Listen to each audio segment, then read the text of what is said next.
And so with that in mind, in the spirit of reconciliation, I'd like to acknowledge that in the Toowoomba area, the Jarowa and Guyabal people, and I also work in Springfield and Ipswich. So the Jagera, Yugara and Yuhanapul people were the custodians and still are custodians of those lands.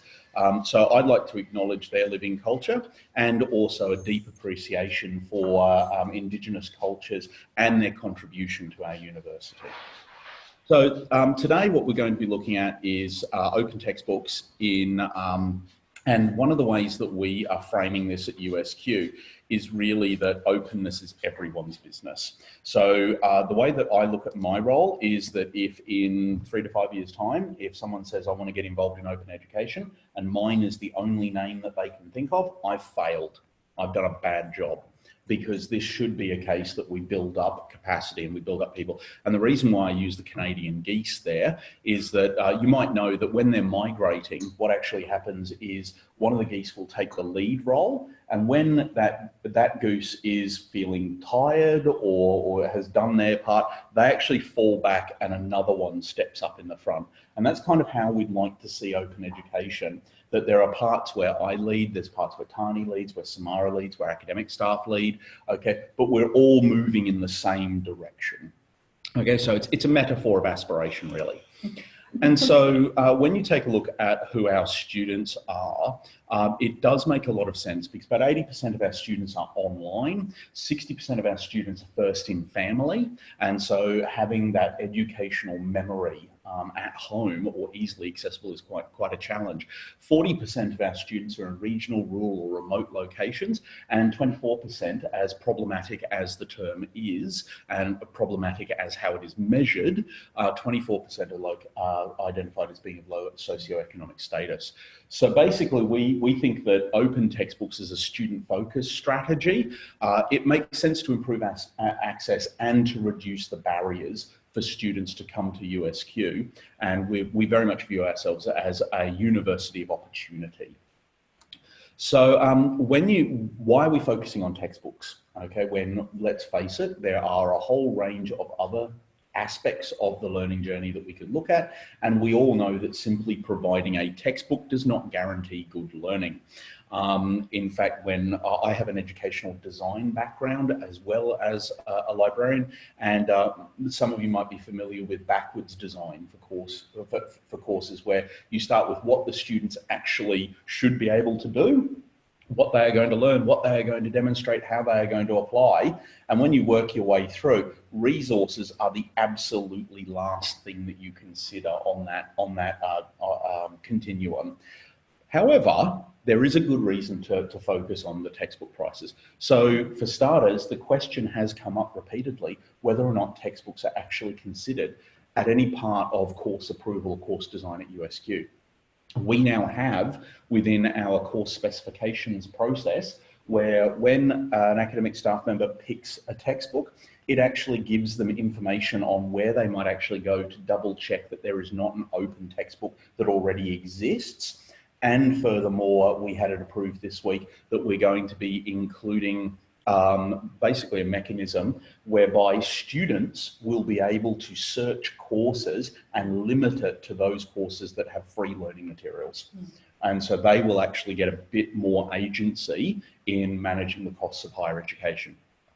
We also have been considering core courses. So our top 10 courses start with an enrolment per year of about 1,900 students per year. And when you start to look at those courses having textbooks that can be $180, $190, multiply that by $1,900, and you get a rather impressive amount of money that we're generating for publishers, and a significant financial burden that we're placing on first-year students. Yet learning resources, they're the single cost of higher education that we can actually influence. When we talk to students, and we had this great experience recently where we had a student forum and we got them to talk about their experience at USQ, how supported they feel, what kind of services they access. And I said to all of them on the panel, if you didn't have, okay, one thing, do you buy textbooks? On the panel, those with scholarships said, yes, we do, because the scholarship pays for them. The others said that they either bought it if they found out that it was absolutely integral, or they went to the library. Or they did in the first year. Yes, they did in the first year and then stopped after that. And then the second question was, if you didn't have to spend money on textbooks, what would you spend it on? Every single one of them said rent, food, mobile telephone bill. Those were the three top ones that they said their money would go to. So that's really good. In terms of where we consider what sort of an impact we're doing, we're actually talking about taking away money from rent and food. And also, are we designing learning based on models of scarcity? Okay, so the idea being that previously, before we were able to share things online, there was the 3 copies in the library. If they were out, they were out. You had no access. It makes absolutely no sense to put models of scarcity, whether economic or information, on the current learning environment. And so, yeah, we've looked at the main reasons to engage with open texts. I mean, cost is the one that you will hear most often. And quite frankly, I want to move beyond cost because it is a very simple measurement. People gravitate towards cost simply because it is really easy to quantify and it is very, very easy to communicate to students. So if I was to tell you at the moment that over the last 5 years, due to our grants, we've saved students about $240,000, that sounds like a rather impressive sum of money, and people nod and say, yeah, that sounds great. But the bigger question for me is, have we improved access to higher education? Are we finding that students are having an easier journey that way? Are we finding that academic staff are collaborating and also enhancing their practice so we actually produce better teaching and learning outcomes? Are we leveraging open licenses so that students can become partners in the co-creation of these kinds of resources? And are we really leveraging open licensing so that we take advantage of the freedoms that are given to academic staff to kind of claim this space and work in a much freer environment? So as you can see, points 2 through 5 are probably the big ticket questions. They're harder to answer, they're harder to communicate, and they're harder to measure. And from my perspective, that's actually what makes them really attractive. So in terms then, if we want to reinforce it even further, is that I'm doing a lot of work at the moment around a comparison of all of the parliamentary acts that have that are part of the formation of a university in Australia, and taking a look at what kinds of things the government is expecting us to do as per the act, and more importantly, what's not in there. Now, from our perspective at USQ, the functions as laid down by the Act are things like encouraging the advancement and development of knowledge for the benefit of the community, to provide courses of study or instruction to meet the needs of the community, and to disseminate knowledge and promote scholarship, and locking away our content behind firewalls, giving away our intellectual property and then having to buy it back, or even the fact that most of our work is taxpayer funded and then making Australian taxpayers pay a second time to get the results does not seem to be a very ethical way to deal with information. The other one that I included there, which I take particular pride in, is that we're one of the few universities in Australia who have that section to provide facilities and resources for the well-being of staff and students. So that's, again, that feeds into the whole rationale around openness and open education. Now, with the notion that open is everybody's business, we have a whole range of areas that are being brought together, and I'll pass over to Tahnee to speak about those. Yes, yeah. When we how many years have you been in your position? 3. 3. So open textbooks and that open content has been around a fair while at USQ. Absolutely. Open texts came to the fore under our previous DVC. Kind of his role has changed completely, like the title has changed, but it was Ken Udas who really gave us insight into what was happening in America in the open textbook area. And we found when we first started, we thought we could maybe offer it through one area of our portfolio, the library or Adrian's area, but really we soon realised that it's everyone's business in our portfolio, including the author and the academic across the university. So basically all the different cogs there with titles on them are part of our education portfolio. So we have an open access college who pretty much solely uses open content in there. So they're for bridging programs and tertiary preparation. We've got media design and development, and that's fairly self-explanatory, very handy when you're creating texts. Office for the Advancement for Learning and Teaching, where Adrian is located, the library where Samara and I are, and the Digital Life Lab, which is, you probably give a better description of this, but it's a research, it's really at the moment a research lab that we hope to work closely with going forward as well with these kind of things. And you've got the author and, you know, the Creative Commons licensing. So it's all part of that, but we really know we need to work together. And we realised this when we started looking further afield at other institutions. So we thought, how are people doing this? How are they supporting this? What's involved? Because I don't come from a publishing background. Samara has a publishing background, thank goodness. And you've got insight into that too, Adrian. So we were looking around for something that would give us, you know, the process. So this is from the University of Hawaii? Or, yes, University of Hawaii in Manoa, and part of the work that Billy Meinke does there. Because I cannot read that reference. So this is a nice, this looked good to us initially. Like, it's a nice process. You just work through scoping, planning, production, and we'll share this in the slide. You compose it. Peer review is very important with open text because there's a lot of questions we get about quality, and the publishing.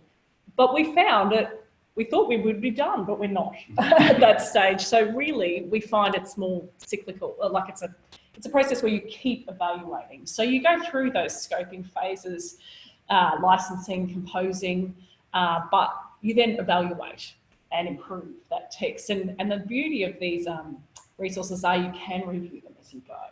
So that's lovely. But underpinning that is all the stuff in the middle. So the funding and the platforms to deliver, the network of people who need to deliver, awarding output. So, you know, actually having champions in your institution, that's what we're working towards in 2020, saying, you know, you've produced this, you've had this much impact on your students.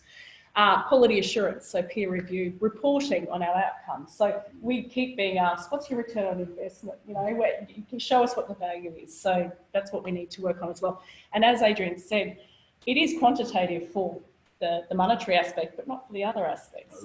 So that's harder to give a value, but we need to work on that. So that's just to show you where we started and what we're still working on. So we have got a group that's drawn from all of those cogs we had up before, called the OECD Working Group, the Open Education Content Development Working Group. And that group's it's a very enthusiastic group, actually. So, and we're going to forge ahead. And we've got support just recently to move things ahead too with our, I can't think of it's a framework for our education approach going forward. Academic plan. Academic plan. Yeah. Oh, Friday. yes, but it does, it's good. It's a good start. Tahnee was quite receptive with the Open Education Content Development Group in that adding the E, because prior to that we were the OCD Working Group. Tahnee spotted that and said we'd probably best put education in there and break that acronym up a little. So that's the process that we're not there yet, are we really? We're working on that. And there's lots of, at the moment, you know, there's a lot of working on this around our existing positions. So we're getting our heads around that process and bedding it down and getting templates in place to assist. So what we found, though, one of the most time-consuming areas that, you know, I didn't have a lot of knowledge about, that Samara might talk to briefly for us, is the project management and the editing side of things. So Samara, do you want to tell everyone just quickly what the value is of that and what kind of activities you do for us? And she did work on this text here on social science research methods. You can be on the camera. Okay, so my role in the process has been sort of a quality control role. So looking at it from the perspective of an editor. So I worked on the social science research methods text with Tahnee, which was repurposed from an American text. And one of the things that we found with that book was that it had been written by an author whose first language wasn't English. So there was some quite strange grammar and things like that. And this was a book that he had published himself and was being used in about 200 different countries or something crazy.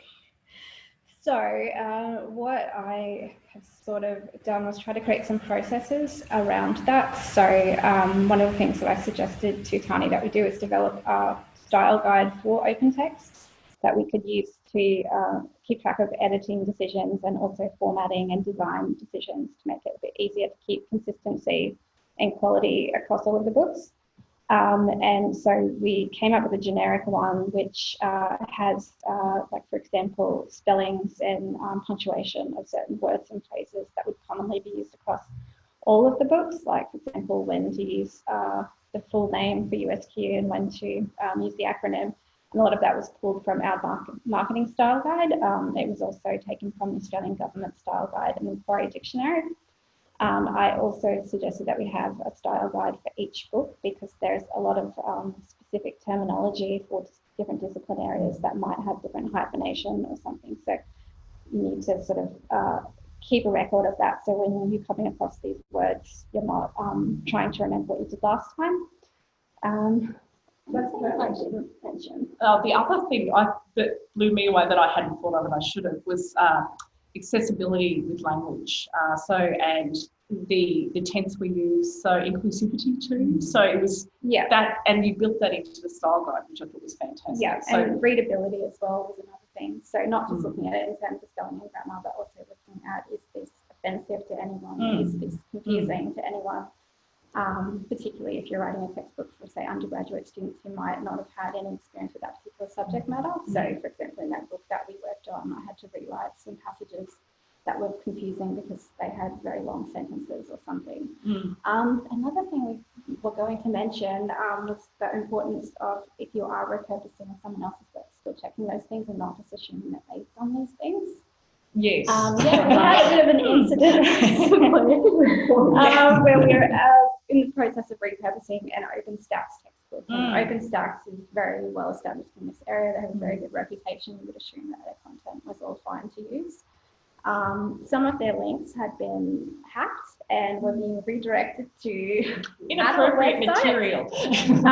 And we had copied those links into our book, which wasn't published at that stage. But if I hadn't gone through and checked all of those links as part of that process, we would have been republishing those problematic links. So that's something people should be aware of if they're going to go down this path. And that comes back to the quality side of things too. So this is very much, and initially I went, why do we need a style guide for each of these? But we're dealing with astronomy, counselling, education, all over the place, and social science research. They do have very different, and even discussions about, for the astronomy text, she wants it to be a global edition. Yeah. She'll use North American approaches, or so. And the same with language. If it's going to be a global edition, what version of English do you use? Because if you're repurposing an American text, you want to publish an Australian edition of an American text with American spelling and punctuation, and you probably don't. So they're all the things that we're dealing with and working into our process and our templates. So I just thought I'd touch on that because that was the one area that I went, I didn't think that one through as much as I should. And that is if you're wanting to go down that path, or if you already have, you would have found that as well through your process. So we use the Pressbooks platform to push out our text. So at the moment we've got three. Nearly, and we're working on about 3 at the moment at least. So we've got 2 education texts. One's on wellbeing and the other's on diversity. And this one is the social science research one. This one was repurposed. The other 2 were original. So surprisingly, the repurposing took as much time really as not as much time. But we probably should talk about the platform and moving the platform. Yes. That was another issue we came across. And perhaps if people are interested, we could talk to you at some other meeting or have a workshop about Pressbooks and how you can change formats, because there's all those kind of things you need to think through. So we can do that as a separate discussion too. And this is Adrian's lovely cat just seeing he was a librarian. No, I don't know. So just also what we're moving towards too. So I don't know if you want to speak to this, Adrian, but going forward. Yeah. So our movements over the next year or so will be really to take a look further at how we're using open textbooks, and also move into the area of open assessment. And I'm happy to talk about that at another stage too. The Open Textbook Publishing Kit, which will be an amalgamation or a codification of all of the materials that we have produced, including our workflows, our style guide, all of those sorts of things. We're going to openly license and share that out so that other people can make use of that. I mentioned the course specifications and student searching, and also just embedding a lot more around this idea of open pedagogy. Now, open pedagogy, just the concise version is it's a student-focused learning design approach where students work on authentic resources or authentic activities that have an impact on society. One of the key examples that I give is Dr. Amin Azam, who United States public health lecturer, who had his students editing and refining Wikipedia pages on public health, because they recognised as a profession that most people go to Wikipedia for information about public health. So, for example, if you say, well, my grandmother has just been diagnosed with the early stages of dementia, what does that actually mean? Or I have a relative who's been diagnosed with diabetes. What does that mean? And most people are going there. Students were taking incredible pride in the quality of their communication, and this was a professional skill, communicating complex medical ideas to the layperson. And so it was an excellent platform for it. And when you have students who are fronting up in class saying, I've checked my article and 30,000 people have read it since I finished it, they were taking immense pride, and it actually turned into a little bit of a peer competition where people were fronting up the class and saying 84,000, and they were so enthused and so engaged because they knew what their readership looked like, and the lecturer was reinforcing to them, these are people who are not stumbling across this and reading it for pleasure. These are generally going to be people who are coming across your article because they have a loved one, because they need this information. You're making a positive impact on individual lives through this assessment. The level of engagement went through the roof, the pride that they took in their work, and also that idea of how many people are going to be reading it. So that's just one out of a huge number of potentials. And we are really wanting to take advantage of just the options in the Pressbooks platform. Absolutely. That allow students to interact with the text and add comments and add, Yeah. So just moving on, do I have 5 minutes, Catherine? Or are you a big hook will come down? And so just getting on to what we were supposed to talk about, the Open Textbook Network. So I've talked to you about what we're doing, and that is actually inspired by a lot of what's going on in the Open Textbook Network. So their aim is just to use open content to help higher education achieve its public mission. That goes back to what you said previously too about USQ's approach. And I'm sure we all have similar approaches in our institutions. So basically, we're currently a member of the Open Textbook Network at USQ, and we have been for 2 years now. And basically, you've probably all heard of the Open Textbook Network, but it arose out of the University of Minnesota.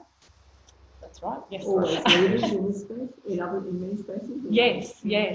And they're particularly focused on North America initially, but wanted David Pearse, the founder and the CEO or CIO at the moment. He really wants practical strategies to produce texts. His focus is on adoption of text rather than creation from scratch. And after creating a few, I can see why you would focus on adoption or adaptation, really. So the Open Textbook Network produces the Open Textbook Library that many of you would have tapped into already. So at the moment, they've got 676 titles on.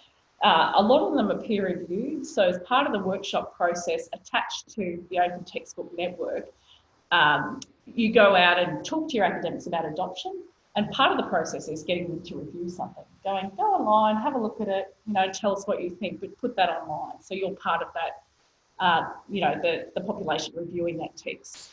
So there's a lot of traffic across it, and there's big records available too, which is fantastic. So you can suck them into your systems. And the other arm they've got is just recently in the last year, open publishing. So they've got a cooperative to actually give support. And aligned to that is something called Rebus, if you're interested in the publishing side of things. And it's a cooperative as well, looking at the whole process. They actually can provide you outsourcing options and things like that as well, but it's a community where you can actually get online and say, we're working on an astronomy text. Are any of you, or an engineering, or we need an engineering text, you know, what are you doing at the moment? So that's there. So that's just a lovely picture of what they like to do in the OTN. So, you know, the strategies. So how do you go out and sell this to your academics? Solutions on how to do that. So they've got the library pushing those texts out. They actually make available slides and data to show your impact. There's lots of templates that you can tap into, so best practice. And the community, there's a mailing list where you can actually type in and say, we need a paramedicine text.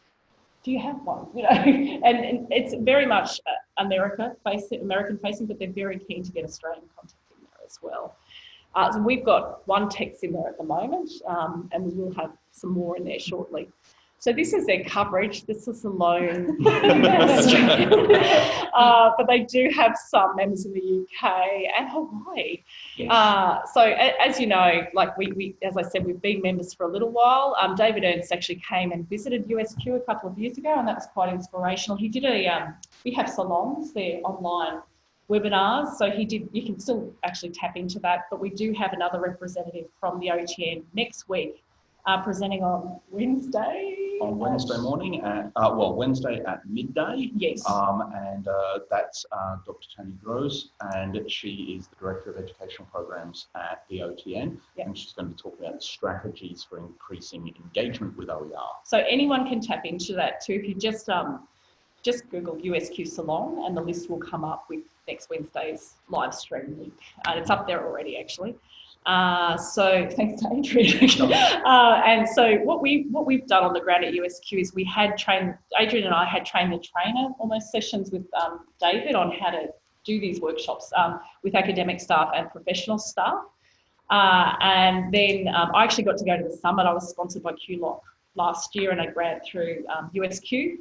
Was it last year? Yes, it was. It's a long time ago. So that was amazing because they have a summit every year for new members, and we're going to replicate that next year in February. So I can tell you more about that in a sec in Australia. And so what we also did was we had workshops on the ground in Toowoomba that year, but what we're doing in a couple of weeks and a month is having follow-up workshops about open text. And they're about to be promoted at USQ, just for professional staff, support staff on how to use them, but also for academic staff as well. So that's what we're doing. And there's also in the pipeline a QLOC 010 consortium. So basically that's been signed off on, and Adam probably might throw something at me, but invoices will go out shortly about this, or may have gone out.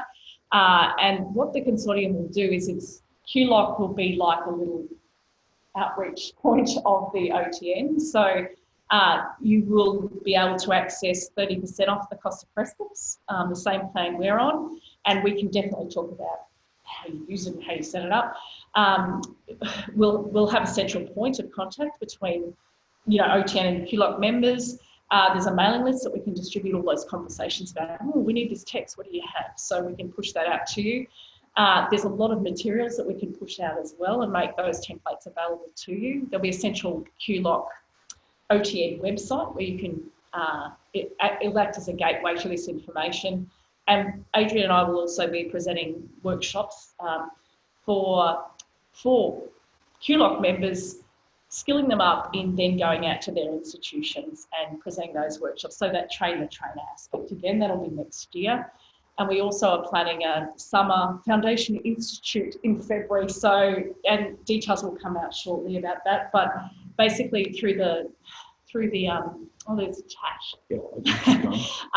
There's that's good, it's exciting. I've lost my train of thought completely then. Oh, no. Oh, thank you. So David Ernst is coming out for that, actually, so from OTN, and he is fantastic.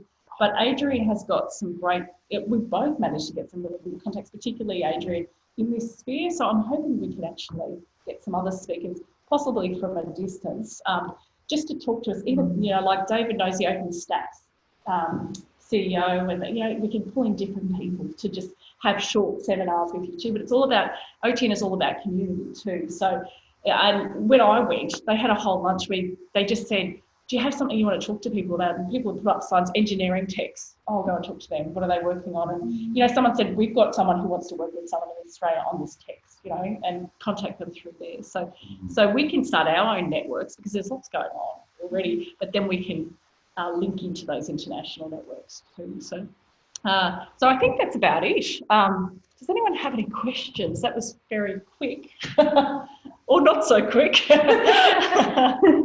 Any questions? Has anyone online got any questions?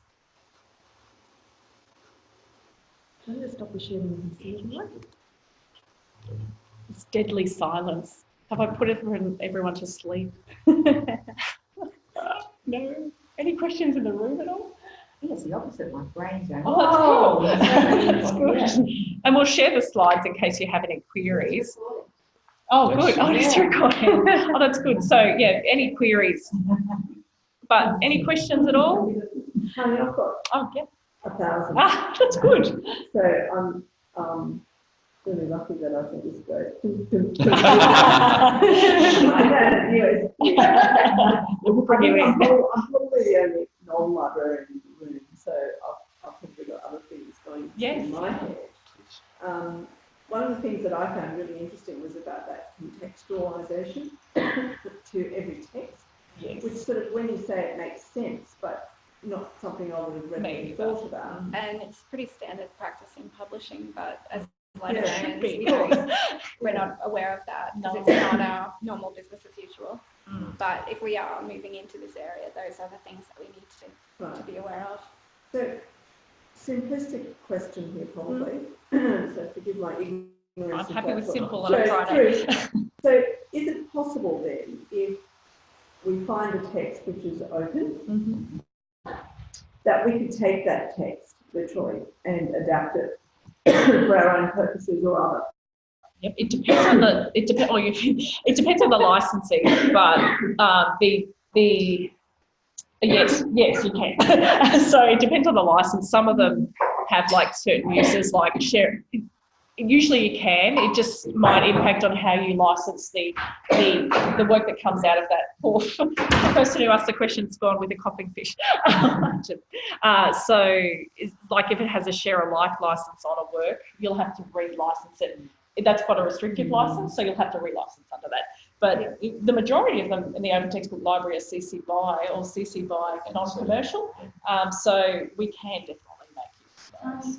Is it true that when it gets tricky when you might want to bring several different CC BY with different licenses together and they have different... Yes, yeah. And there's actually a tool, and our copyright officer's very keen on us getting in early in the process, and we put in after trial and error, we put in place a system where the academic who's writing the text comes to us, and Adrian put this in place, comes to us with the first chapter that they've written, so we can kind of go, there could be some issues here copyright-wise and licensing-wise, so it gets them into, you can tell them all you like about... Rather than writing 10 chapters. Because we've had that too.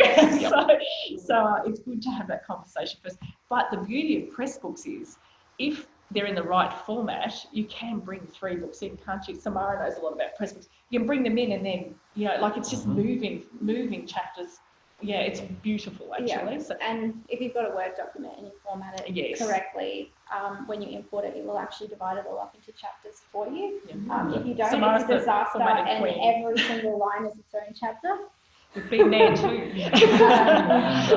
And what works very nicely in terms of being able to bring those books together is that within the Pressbook system, 2 things. One is when you go to publish, the default is they've got a list of chapters with all your tick boxes. And when you go to publish, you can actually exclude chapters. One of the things our astronomy lecturer is actually thinking about is that she changes the curriculum slightly each year to focus on slightly different things. So she was going to write an additional 5 or 6 chapters, and then the 2020 edition would be teaching these things, but all the chapters are there, they're pre-written. And then when she designs her course for 2021, and the actual subject matter, she'll go through and say, well, actually, I taught those last year, and these ones here are now really quite important. things like exoplanets, for example. Yeah, they change. They change weekly. And so she said, oh, I really want to focus on exoplanets this year. Tick, tick, tick, published 2021 edition. And the output's amazing too. Yes. So you probably know more about like you can go EPUB, PDF for web, PDF for printing, like it's pretty good. And you can have a hardcover, a textbook cover generator, like there's also, and we are looking into the hard copy printing now too at our end. So that's a whole. It's well worth noting from an accessibility point of view that that when you go to publish, you've got up to 12 different file formats. If you tick them all, you might have to wait maybe an extra 15 to 20 seconds for all of them to render. But then when you pull them onto a tablet, you get all of the things like being able to change the font, the size of the font, what color, contrast, the text to voice. And I trialed this with one of our inclusion and diversity chapters, specifically because they had cited a wide range of Scandinavian authors, and I wanted to see if I could trip up the voice. It was great. It didn't stumble over a single word. It's no Morgan Freeman, but it's certainly, it's miles ahead. I know, right? So I am. I want Morgan. Yep.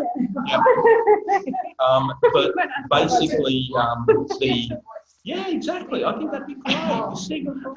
Samuel L. Jackson. But basically, it's actually quite pleasant to listen to. And when I showed that to the lecturer, given the fact that she teaches into special education, inclusion, diversity, the fact that she could now go and say, well, my text is actually deeply accessible by a wide range of people. She said she can actually take a great deal of professional pride in the fact that this is the output. And the beauty of that text is they're going out to Department of Education in Queensland and saying, this is an area of need. It will be, do with it what you would like, because they can repurpose it as well. So, but that's it. I have a quick question. One of the things that you're talking about, you're talking about having something that's going to be edited. There's going to be checking. Yes.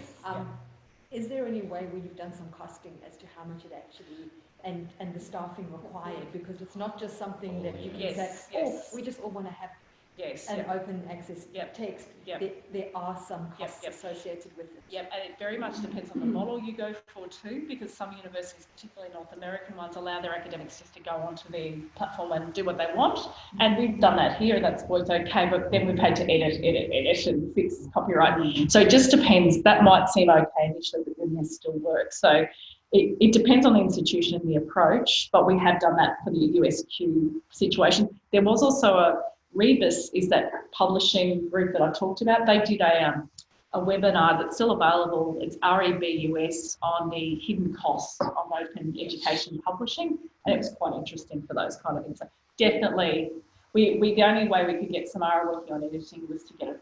We managed to get some funding the last minute last year. We were a bit panic-stricken this time last year, where she could just really focus on it, and we were lucky enough for her to be allowed to do that. Yes. So, thank you, everyone. There is also a company with which Pressbooks and the OTN work with quite closely called Scribe. Yes. And we're running some cost benefit analysis at the moment, because with Scribe, their basic costing is that for a 400 to 600 page textbook, they will do the complete editing, get all of the files completely ready for your range of formats.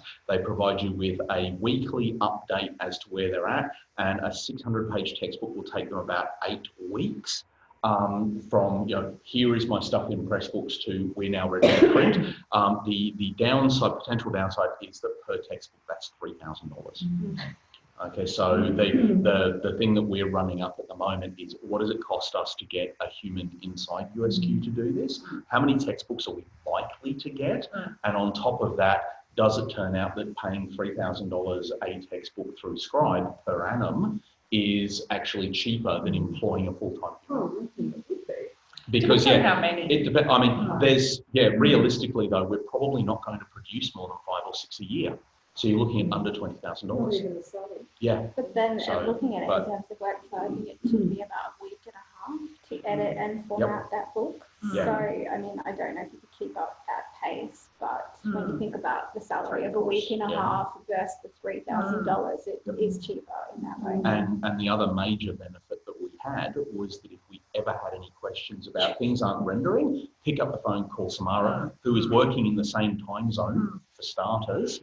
And secondly, we already have a working relationship with, and we trust Samara's work. And it's the relationship with the academics and the liaisons and that was really, and that's those cogs again. You know, the relationship's important. I think that's what we're really trying to build as well. But that's probably it from me. I've taken up too much. We've taken up too much. Thank you so much. Nice, thank you. That was really Thank you for the invitation. I really appreciate that. And I'll get the answer to that question.